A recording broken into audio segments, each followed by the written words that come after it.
নমস্কার বন্ধুরা, আজকে আমি মাম কিচেন থেকে জয়া মণ্ডল বলছি। আজকে আপনাদেরকে আমি মটর আলু সোয়াবিনের মশলা পোলাও বানিয়ে দেখাবো। পোলাও বানানোর জন্য পোলাও চাল আমি 1 কেজি আধা ঘন্টা আগে ভিজিয়ে রেখে দিয়েছিলাম। আর সোয়াবিনটা আগে আমি গরম জল দিয়ে সিদ্ধ করে ভালো করে ধুয়ে নিয়েছি। এর মধ্যে আমি এখন অল্প একটু টক দই দিব,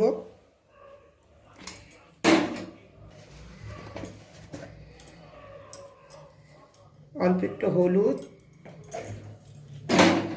আর অল্প একটু লবণ দিয়ে এটা একটু মেখে রেখে দিব। এর মধ্যে অল্প একটু শুকনো লঙ্কারও পাউডার দিয়ে দেব। এখন এটাকে আমি ভালো করে মেখে রেখে দিব। কুকার গরম হয়ে গেছে, আমি এর মধ্যে এখন সরষের তেল দেব। গরম হয়ে গেছে, এর মধ্যে আমি তেজপাতা, গোটা গরম মশলা, জিরা টিরা সব দিয়ে দিব।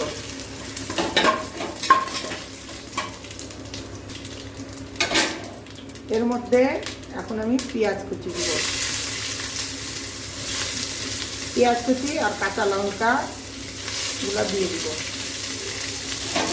এখন এটাকে আমি একটু লাল লাল করে ভাজা ভাজা করব। পেঁয়াজ ভাজা হয়ে গেছে, এখন এর মধ্যে আমি 1 চামচ আদা পেস্ট, রসুন পেস্ট দিয়ে দিব।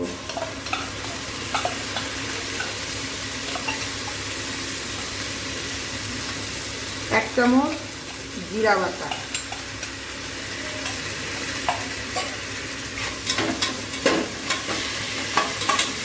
আমি এর মধ্যে ধনিয়া গুঁড়াও দিয়ে দিব,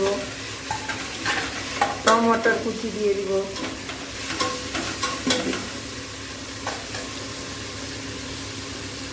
এখন এর মধ্যে অল্প একটু লবণ দিব,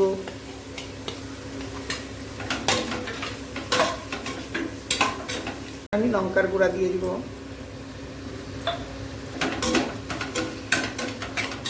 অল্প একটু হলুদ দিব,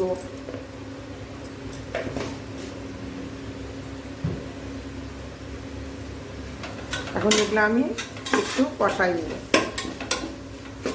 এখন এর মধ্যে আমি মটর দিয়ে দিব, বড় বড় 2টা আলু আমি এভাবে কেটে নিয়েছি। এর মধ্যে আমি অল্প সোয়াবিনও দিয়ে দিব। এখন আমি 5 মিনিটের জন্য একটু ভাজা ভাজা করে নেব। এটা সব ভাজা হয়ে গেছে, এর মধ্যে এখন আমি পোলাও চাউলটা ঢেলে দিব। এই কাপের 4 কাপ আমি চাল নিয়েছি। এখন আমি এই চালটা দিয়ে নেব। এই চালটা এখন এইভাবে জল ঝরা দিয়ে আর অল্প একটু লবণ আমি দিয়ে দিব। একটু ভাজা ভাজা করে নিই। ঠিক আছে, আমার ভাজা ভাজা করা। এর মধ্যে এখন আমি জল দিব। যে কাপ দিয়ে আমি চাল নিয়েছি সেই কাপে 3 কাপ এখানে আছে, আর 3 কাপ দিয়ে দিব। এখানে 6 কাপ জল আছে। এর জন্য অল্প একটু চিনি দিয়ে দিলাম, গরম মশলা পাউডার দিয়ে দিব,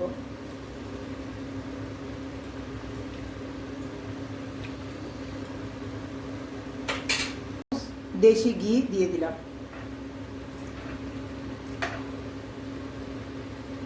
এটা আমি ভালো করে নেড়ে দিলাম। এখন এটাকে আমি বন্ধ করে দিই। 2টা সিটি হয়ে গেছে, এখন আমি গ্যাস বন্ধ করে দিব। প্রেসার কুকারটা খুলে দেখব।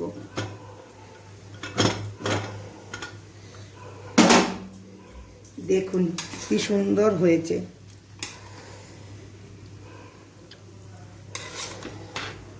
ভিডিওটা পছন্দ হলে লাইক, শেয়ার, সাবস্ক্রাইব করবেন।